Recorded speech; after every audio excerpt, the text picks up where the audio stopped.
San Antonio's a big city, and lots of people are moving here every day. They don't know what an HEB is. They don't know who we are. They might know our national competitors. We continue to invest in marketing and advertising because, first of all, our competitors are doing it.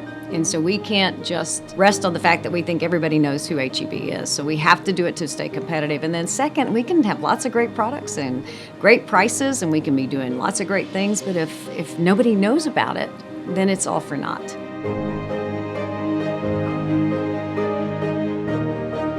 So when I first came to camp, we were writing grants, and in those grants we were writing that we were the best known secret in San Antonio. And I thought to myself, why would we want to be the best known secret? We want to be able to serve the population that we have. I think a lot of us in the field, we want our name out there.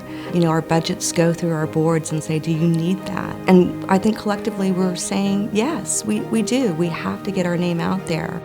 The leaders of today's organizations are the ones that have to have the courage of their convictions and stand up and say, I've got a message that's valuable and I've got a mission that is accomplishable. And we have to realize that we're saying this message 1,000 times to 10,000 people. And there's 10 million people who need to hear this message. So we have to be very deliberate and intentional about making sure that we're consistently sharing our message. We can't do this with what we have today. We have to continue to pull additional resources.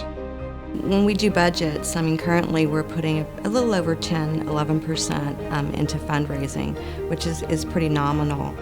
I think that there's really a hard look at some of our donors and saying, where are they spending their money? What are their ratios?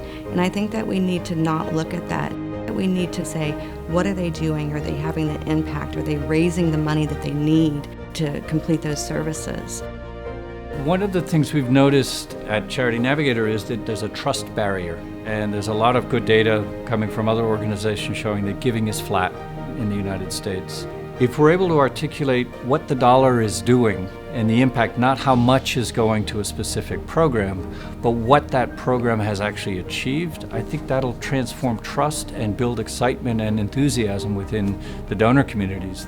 I think if you don't spend money on fundraising, then you're doing a disservice to the people that you serve, disservice to the organization as a whole, and maybe even looking at the possibility that your organization won't be here in the future.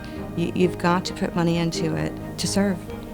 I personally think it's important for nonprofits to invest in telling their own story, and not just what they do, but the impact that they have and the number of lives that they change. As a donor, that does resonates with me, but I think it also resonates with those people you're trying to reach out to. But you got to tell them.